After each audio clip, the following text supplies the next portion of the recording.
네, 시작할까요? 예. 알겠습니다. 박수 치겠습니다. 네. 하나, 둘, 셋.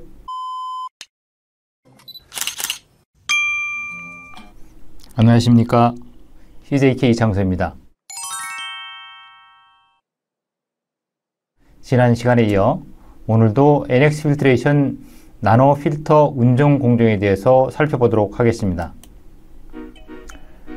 지난 시간에도 말씀드린 것 같이 나노 필트레이션의 팔로 파이버 나노 필트레이션의 두 종류가 있는데요. 나노필터 40과 나노필터 80으로 나눌 수 있습니다. 그래서 나노필터 40은 컷오프가 약 한 400달턴 정도, 그 다음에 80은 800달턴 정도입니다. 그래서 마그네슘 설페이트 리젝션이 NF40 같은 경우는 약 90%, NF80 같은 경우에는 약 80%로 알고 계시면 좋을 것 같습니다. 이것도 지난 시간에 말씀드린 것을 다시 리뷰 한번 해보도록 하겠습니다. 모델 넘버가 WMC110, 그래 나노 40과 80에 멤브레인 서페이스 멤브레인 에리어가 멤브레인 서페이스 에리어가 14.7m 자승이고 이렇게 지금 직경이 110mm 정도 된다고 보시면 되겠고요. 전체적인 길이는 1674mm 정도 이렇게 기억하시면 좋을 것 같습니다. 본격적으로 WMC110 나노필터에 대해서 공정 부분들에 잠깐 말씀드리겠습니다. 더 나노필터 시스템에서 완수로 디자인 같은 경우에는 이렇게 지금 피드 탱크가 있고 펌프 스크린 있고, 그 다음에 요거는 이제 케미칼 인스트 백워싱 할 때 케미칼이라든가 아니면 뭐 이니비터라든가 이런 부분들 간에 케미칼 탱크 주입 부분들이 있고, 그 나노 필터가 있고, 처리수 탱크, 그 다음에 이렇게 콘센트레이션, 이러한 형태로 구성이 되겠습니다. 그래서 완스루 시스템 디자인은 이런 식으로 보통 이루어지고 되고요. 보통 압력은 펌프 압력은 한 6바 정도, 그러고는 한 6톤 정도 이렇게 되겠습니다. 그래서 이쪽에 이제 리사이클 하는 부분들은 이제 나중에 이게 크로스로를 하는 경우에는 이제 옵셔널 부분들인데, 이렇게 리사이클에 크로스로로다가 하는 경우도 있습니다.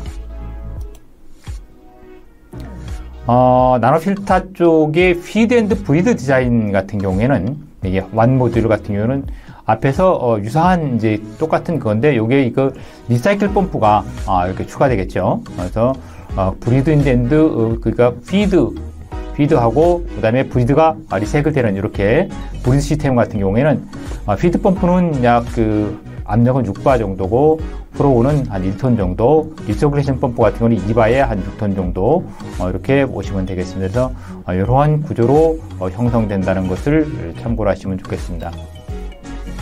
그 다음에 이제 멀티 스테이지 있으니까 모듈이 이제 두 개로 이렇게 두 개나 뭐 여러 개 하는 경우에는 이러한 식으로 이루어진다고 보시면 되겠습니다. 그래서 뭐 기본적인 구성은 동일한데 이러한 배관 형태라든가 발브 형태가 된다는 것을 여러분들이 아시면 되겠습니다. 전체적 부분들에서 앞에서 보게 되면은 스크린 필터라고 이렇게 되어 있는데, 이 부분들이 전체적 부분들에서는 보통 150 마이크론 정도 셀프 클리닝 스트레이너를 주로 많이 사용합니다. 우리가 UF나 MF 같은 경우에 중공사막 시스템에서 보통 그 150 마이크론 정도의 그 셀프 스크린 스트레이너나 스크린 같은 경우를 많이 사용하듯이 동일하게 고려하시면 되겠습니다. 나노 필터 쪽의 여과 부분들은 보통 이제 TMP가 6바를 초과하지 않는 범위 내에서 여과를 해주셔야 되고요. 그 다음에 티피컬 플럭스 같은 경우는 운전하는 중 필트레이션을 운전 중인 플럭스는 약 한 10에서 40 LMH 이 정도 보시면 되겠습니다. 그리고 필트레이션 모드 같은 경우가 여과하는 경우에 그런 경우에 60분에서 하루 정도 하고 역시를 하거나 뭐 케미칼을 플러싱을 하거나 이렇게 이루어진다고 보시면 됩니다. 그래서 보통 UF나 같은 경우에는 뭐 30분 운전에 뭐 1분 뭐 백와싱, 그런데 여기는 이제 60분에서 한 하루 정도 이렇게 보시면 되겠습니다. 그래서 요거는 아무래도 이제 그 피드워러 수질이라든가 운전 조건에 따라 가지고 차이가 있겠죠. 크로스플로우, 그러니까 WMC110 나노필터 쪽 모듈에서 이제 크로스플로우 시스템에서 하는 경우에는 프로가 이제 0.6톤인 경우에는 이제 유속이에 0.1m/s 정도 되고 6.3일 때는 1m/s 정도 이렇게 된다고 보시면 되겠습니다. 여기 이제 기본적인 이제 운전 모드로 한번 이제 들어가 보도록 하겠습니다. 필트레이션 쪽 부분들입니다. 이제 여과 모드입니다. 여과에서는 피드를 그러니까 위쪽에서 탑에서 그러니까 이 피드가 이제 들어오는 탱크에서 펌프로다가 스크린을 거쳐 가지고 이렇게 모듈 탑 쪽 위쪽 부분으로다가 들어가서 아래로 이렇게 나오면서 콘센트레이션 쪽 브라인 부분들은 콘센트레이션은 이렇게 빠져나가고 처리수는 위쪽 부분에서 이렇게 퍼미트 탱크로 빠져나가는 이런 부분들이 해서 필트레이션 모드에서 피드가 이렇게 탑으로 들어가는 이런 식으로 할 때는 이렇게 지금 구성이 서비스가 이렇게 이루어지고 이게 브라인이 되고 이렇게 된다는 것을 보시면 되고요. 다음에 이제 필트레이션 쪽에서 버텀에서 필트레이션이 되는 경우, 그러니까 탑과 버텀을 이제 번갈아 가면서 사실은 해주시는 게 멤브레인 파울링에 파울링을 좀 억제하는데 좋습니다.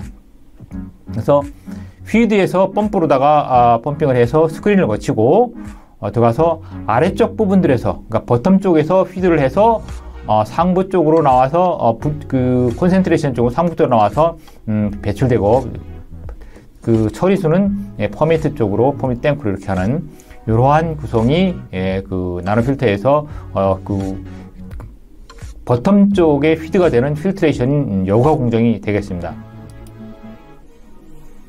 요거는 이제 여과를 하고 나서 이제 드레인을 하거나 이제 하는 경우에 드레인 공정을 보시게 되는데요. 대부분 이제 드레인 공정은 펌프라든가 다 시작된 상태에서 다 발브를 닫고 위쪽에서 그래비티로다가, 그러니까 여기는 지금 옵셔널 에어라고 되어 있는 것은 에어로 이제 암적을 줘서 미는 경우는 빨리 드레인이 되겠죠. 그렇지만은 이렇게 하는 경우에는 요 지금 내에 있는 모듈에 있는 물이 드레인 되는 데는 이제 상당한 좀 시간이 걸리는데, 요게 이제 드레인 공정. 요거는 지금 발브가 요 발브와 그 컨트롤 발브를 열게 되고 벤트를 내게 되면은 이제 드레인이 이제 되겠다고 보시게 됩니다. 요거는 이제 프로싱 스텝 공정인데요. 프로싱 스텝 공정 같은 경우는 이제 탑에서 버텀으로다가 프로싱을 하는 이제 그런 프로싱 스텝입니다. 그래서 펌프로다가 이렇게 해서 상부로 들어가서 하부 쪽으로다가 해서 프로싱 하는, 이건 이제 콘센트레이션 쪽 부분들이고, 처리수 같은 경우는 이쪽에 퍼미터로 하는데 그쪽 부분들은 프로싱 하는 거 가지 못하도록 다 이제 닫고, 여기 파란색 부분들이 발브가 열리는 모드입니다. 이렇게 해서 펌프로다가 피딩을 해서 프로싱 해주는 이런 모드가 됩니다. 이런 공정으로 보시면 되고요. 다음 공정은 버텀에서 톱으로 프로싱 하는 공정입니다. 그래서 아까 같이 동일한 똑같은데, 아까는 위쪽에서 이제 요 발브가 열릴 때, 이거는 이제 아래쪽 발브가 열려서 아래쪽에서 위로 이렇게 필트레이션 쪽 같은 경우도 탑과 버텀을 번갈아 같이 하듯이 프로싱도 탑으로 하는 경우와 버텀을 하는 경우를 번갈아 해주시면 확실하게 실이 이제 프로싱 되는 것이 효과가 좋겠죠. 에어 스커링 공정입니다. 에어 스커링 공정에는 이제 멤브레인 쪽에 에어 스커링 같은 경우는 이제 보통 우리가 아우딘 타입 같은 경우 에어 스커링 공정 같은데, 여기는 이제 중공 사막 쪽 계열선에 안쪽으로다가 에어 버블링 에어로다가 이렇게 프로싱 해주는 이제 그런 공정으로 보시면 되는데, 요거는 보통 필요한 경우에 이렇게 하게 됩니다. 그래서 프로싱이 피드 펌프로다 해가지고 버텀에서 이렇게 하면서 이때 에어를 같이 넣어서 에어와 지금 물이 같이 중공 사막 안쪽으로 프로싱을 해주는 이제 그렇게 되면은 안쪽에 끄여 있는 어떤 이런 이물질 같은 경우를 프로싱하는 효과가 훨씬 좋겠죠. 다음은 이제 백워싱 공정입니다. 백워싱 공정은 지금 요거는 이제 탑과 요 이제 상부와 하부의 쪽 부분들에서 프로싱을 이렇게 동시에 하면서 이제 백워싱 하는 이제 그런 공정으로 보시면 됩니다. 그래서 여기서 지금 퍼메이트가 이렇게 해서 하게 되면 중공 사막 바깥쪽 부분들에서 이제 백워싱을 해주게 되죠. 그러면 안쪽 부분들에다가 물이 원래는 이렇게 나가야 되는데, 그것을 프로싱 해주는 공정이 여기서 보면 피드 펌프로다가 같은 물을 통과시켜 가지고 그 프로싱을 이렇게 같이 이렇게 해주는 이런 공정으로 보시면 되겠습니다. 그래서 약간 UF나 이런 공정은 약간 좀 차이가 있습니다만은 이런 부분들을 보시게 되고요. 그래서 버텀이나 텁 프로싱을 같이 동시에 해주는 경우도 있습니다. 그래서 여기 보게 되면은 이쪽에 이제 백워싱 해주, 이거는 백워싱 공정 부분들을 나타내시는 거고, 이쪽 부분들은 이제 프로싱 공정이라고 보시면 됩니다. 케미칼 이넌스드 프로싱입니다. 우리가 UF 같은 경우에는 케미칼 이넌스드 백워싱이라고 하는데, 여기서는 이제 케미칼 이넌스드 프로싱입니다. 역세보다가는 이제 프로싱 해주는 이제 그런 개념으로 보시면 되고요. 그래서 프로싱 개념 같은 경우는 이게 지금 스타트업가 TMP가 초기 값보다가 30% 정도 높아졌을 경우, 그 다음에 프레저 드롭이, 스테이지당 프레저 드롭이 50%가 증가됐을 경우에 케미칼 프로싱을 보통 해주게 되는 것을 추천드립니다. 그리고 케미칼 쪽에서는 이제 알카리 케미칼, 케미칼 이넌스드 프로싱 같은 경우는 보통 유기물 파워밍이 일어났을 경우에 많이 하고요. 액시드를 사용하는 경우에는 스케일이라든가 이런 코아귤런트 폴리머 같은 경우가 있는 경우, 이런 경우에는 이제 액시로다가 산으로다가 프로싱을 해주게 되겠죠. 그래서 보통 코스틱 소다하고 근데 이제 안쪽에 미생물이 자라거나 했던 이런 부분도 있는 경우에는 pH가 가성소다로다가 한 11에서 한 12 정도 범위에서 코스소다에다가 NaOC를 같이 조금 해서 소독을 시켜주고서 하는 경우가 이제 필요합니다. 그래서 이런 경우들도 있어서 이러한 부분들은 오염된 물질에 따라서 여러분들이 선택해서 사용할 수 있고요. 필요한 경우에는 메이커에 문의를 하셔서 정확한 공정을 이렇게 의뢰받아서 하시는 것이 가장 좋다고 생각이 됩니다. 그래서 여기 밑에 보게 되면은 이제 티피칼리언 엑시드 프로싱이 이제 pH가 높은 가동사를 한 경우에 엑시드 프로싱을 해주는 것을 보통 추천한다고 되어 있는데, 이런 경우는 왜 그러냐면은 가정수사 같은 pH가 높은 거로 하게 되면은 멤브레인 쪽에 이제 어떤 금속성 물질들이 이제 수산물들이 침적되거나 이런 경우가 생길 수 있으니까, 그런 경우에는 산으로 프로싱을 해주게 되면 이제 그런 부분들이 이제 다 쉽게 나가기 때문에 이렇게 추천을 드립니다. 케미칼 이넌스드 프로싱이 요겁니다. 이 공정은 이렇습니다. 여기서 이제 퍼메이트 물루다가선에 통해서 스크린 거치고 요 케미칼을 다가선에 이제 우리가 살이나 액시드 같은 거를 집어넣어 주게 되죠. 그래서 상부 쪽으로 집어넣어서 펌핑해서 하부 쪽으로 프로싱을 해서 드레인 되는 이런 것들이 이제 케미칼리 이넌스드 프로싱 스텝이라고 보시면 되겠습니다. CIP하고 케미칼 이넌스드 프로싱하고 약간 차이가 좀 있습니다. 그래서 아까는 케미칼 이넌스드 프로싱 같은 경우는 이제 프로싱하는 거고, CIP 같은 케미칼 인 플레이스 같은 경우는 CIP 케미칼을 가지고서는 리서큘레이션 시키거나 그 다음에 이제 소킹하는 그런 공정들이 조금 더 필요합니다. 그래서 요 CIP는 다른 우리가 UF나 MF 같은 경우에 하는 공정과 유사하다고 보시면 되겠습니다. 인라인 프레저 홀드 테스트 같은 경우는 우리가 UF 공정에서 프레저 디케이 테스트라고 하시는 것들을 여러분께 말씀드렸는데, 그 공정과 동일합니다. 여기서도 중홍사막이기 때문에 중홍사막이 단사가 된 것들을 확인하기 위해서 인라인 프레저 홀드 테스트를 하게 됩니다. 그래서 처음에 드레인을 시키고 그 다음에 컴프레스드 에어를 연결해서 보통 이제 한 3바 정도까지 서서히 올린 뒤에 약 한 2분 정도 아주 서서히 올리고 발브들을 이제 닫은 뒤에 에어가 빠져나가는 것들을 이제 보시게 되면 되죠. 그래서 프레저가 분당 0.01바보다가 크지 않다고 그런다면은 않도록 사실해야 되는데, 이제 그렇게 이거보다 크게 되면은 어디 멤브레인에 손상이 됐다, 이렇게 보시면 되겠습니다. 그래서 10분 정도 놨을 때 이 정도가 이 정도 이상이 감소됐다 그러면은 멤브레인 쪽에 무슨 손상이 있어서 에어가 빠져나간다, 이렇게 보시면 되겠습니다. 요거는 이제 프레저 디케이 테스트 해가지고, 아까 말씀드린 그 인라인 프레저 홀드 테스트가 동일한 것을 말씀드리는 겁니다. 그래서 보면은, 에어를, 예, 발브를 다 잠그고, 모듈에다가 에어를 집어넣죠. 그래서 한 3바 정도 집어넣는데, 이때 주의하실 될 것은, 이 오픈 쪽에서 이게 퍼메이트 쪽 부분들, 요 부분들은 오픈을 시켜놔야지, 이제 에어가 빠져나가는지 안 나가는지, 그러니까, 중공 사막의 중공 안쪽으로다가 에어를 집어넣기 때문에 단사가 되고는 에어가 이제 많이 빠져나가 버리니까 근데 여기 해놓은 것이 그랬을 경우에 이제 아까 0.01바 정도 분당 0.01바 이상이 되게 되면 이제 그런 멤브레인에 손상이 일어났다고 보시면 될 수 있죠. 요것도 이제 프레저 디케이 테스트 이제 두 번째 같은 경우 앞에서는 이제 에어를 집어넣는 거고 여기서는 이제 그 발브를 잠궈 가지고 압을 3바까지 올린 뒤에 이제 발브를 잠그고 이 압력계가 어떻게 되는지 눈으로 우리가 관찰을 해서 0.01바 이상으로다가 되게 많이 빠져나간다. 그러면 이거 지금 멤브레인에 문제가 생겼구나. 그래서 이거에 대해서 멤브레인을 이제 보수를 하는 모듈을 보수하는 이제 그런 공정이 필요하게 됩니다.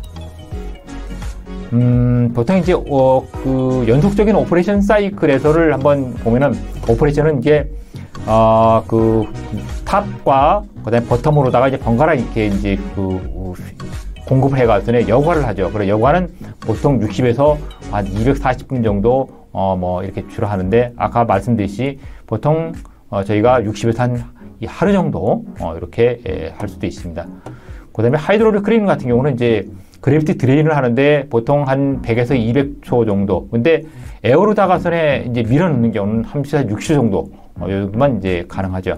백와싱은 탑에서 뭐 탑과 버텀, 그다음에 에어 스코링 같은 경우는 옵션 상으로 해가지고 할 때 보통 백와싱 같은 경우 60에서 한 120초 정도, 한 1분 정도에서 한 2분 정도. 그다음에 탑과 이제 버텀과 이제 탑 그 프로싱 같은 경우도 한 60에서 120분 정도.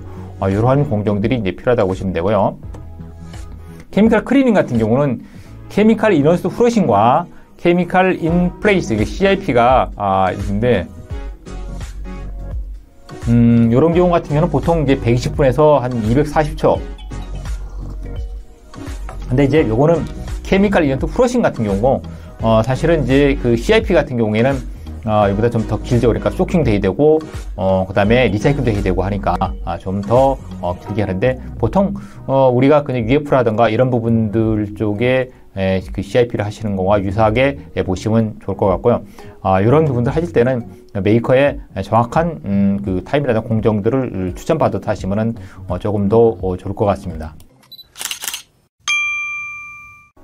트러블 슈팅 부분들에 대해서 간단하게 한번 저희가 검토해 짚고 넘어가 보도록 하겠습니다. TMP가 너무 높거나 퍼미어빌리티가 낮은 경우에 그러니까 물이 잘 안 나오는 것 같은 경우 보면은 그 파울링이 어쨌든 바이오 파울링이나 스케일 파울링이 생겼겠죠. 생겼으니까 TMP가 높아지는 거니까 이런 거는 뭐 케미컬 클리닝을 하거나 어쨌든 그런 것이 필요하겠죠. 그 다음에 이제 인사이드 장에 시스템 인사이드 쪽에 에어가 있는 경우에는 이게 벤팅이 들되거나 아니면 파이프에 에어가 차 있는 경우 이런 부분들이 될 수 있습니다. 그렇게 되면은 아마 에어에 의해서 물이 못 빠져나가다 보니까 그 TMP가 좀 높아지는 이런 거고요. 휘드 퀄리티 같은 경우가 좀 나빠진 것 같은 경우는 이제 뭐 아무래도 그 TMP가 그러니까 아무래도 그 멤브레인 쪽에 파울링이 많이 생기게 되니까 이런 부분에 이제 TMP가 생길 수 있으니까 앞쪽에서 그 스크린이라든가 이런 부분들에 뭐가 이물질이 많이 끼어서 그런가 이런 부분도 체크를 하시는 것이 좋을 것 같습니다. 그 다음에 이제 퍼미니트 퀄리티가 이제 관련된 건데 이렇게 좀 나빠지는 것 같은 경우는 파이버가 브로큰 됐을 경우 깨진 경우 이게 이제 단사가 된 경우 그런 경우 당연히 해야죠. 그러면 이런 경우는 디케이 테스트를 해가지고선에 보수를 해야 되고요. 그 다음에 이제 그 뭐 파이핑이라든가 퍼미니트 탱크에서 이게 좀 클리닝이 잘 안 된 경우 같은 경우에 에어롱 같은 경우는 그 탱크라든가 파이핑을 첨토를 해주면 되겠죠. 그 다음에 그 프레저 드롭이 이제 증가되는 경우 이런 같은 경우는 그 피드 사이드 쪽에 모듈에서 피드 사이드 쪽에가 어떤 이게 막힘 현상이 났을 경우에 프레저 드롭이 많이 생기니까 이런 부분들도 보시게 되면 이제 그럼 브러싱 시퀀스라든가 뭐 크로스로우 같은 경우에 어떤 방향이라든가 이런 부분들을 좀 체크를 하시면 좋을 것 같고요. 그다음에 그 클리닝 그 스트레이너 사이즈라든가 이런 것들이 뭐 이제 좀 감돌시킨다든가 이렇게 좀 그러니까 사이즈가 너무 큰 거래 가지고 그런 게 많이 들어오게 되면 이제 문제가 생기니까 그런 부분들을 뭐 이런 부분들을 체크를 하시면 될 것 같고요. 어쨌든 여러분들이 이런 부분들이 생기게 되면은 메이커의 정확한 현상을 알려주시고 한 번쯤 말씀을 주시면 훨씬 더 트러블 슈팅에 대한 그 해결점을 제안해 주실 거라고 봅니다. 그다음에 이제 푸어 퍼메빌리티 같은 경우가 이제 뭐 이게 클리닝 스텝 후에 그러니까 세정을 하고 한 후에 퍼메빌리티가 나빠진 경우, 그러니까 물이 잘 플럭스가 낮게 나오는 것 같은 경우는 바이오 파울링이라든가 뭐 헤비 파울링이 일어나는 경우, 그런 경우는 이제 아무래도 그 세정을 좀 더 해줘야 되죠. 그다음에 스케일이 낀 것 같은 경우도 어쨌든 이런 부분들도 필요한 경우에 어떤 그 세정이라든가 그다음에 엔티스케일런트를 집어넣거나 뭐 이런 부분들이 이제 필요하다고 보시면 되겠습니다.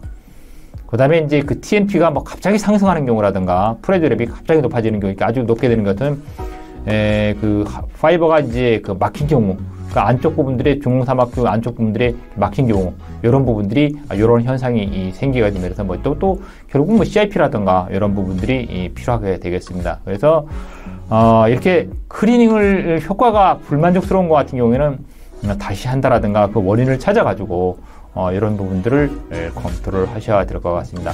기본적으로 요게 지금 그 폴로 파이버 나노 필터 같은 경우는 인 아웃사이드의 UF 멤브레인 모듈과 유사하기 때문에 유사한 그것과 유사하다고 생각하시면은 쉽게 여러분들이 조금 더 이해가 편할 수 있습니다. 오늘은 여러분과 함께 NX 필트레이션 나노 필터 시스템 운영 공정에 대해서 관련 업체 자료를 통해서 살펴보았습니다. 다음 시간부터는 RO 시스템에 대해서 여러분과 함께 살펴보도록 하겠습니다. 궁금증이나 문의사항이 있으면 언제라도 연락 주시길 바랍니다. 경청해 주셔서 감사합니다. 오늘도 행복한 하루 되시길 바랍니다. 새해 복 많이 받으십시오. 감사합니다.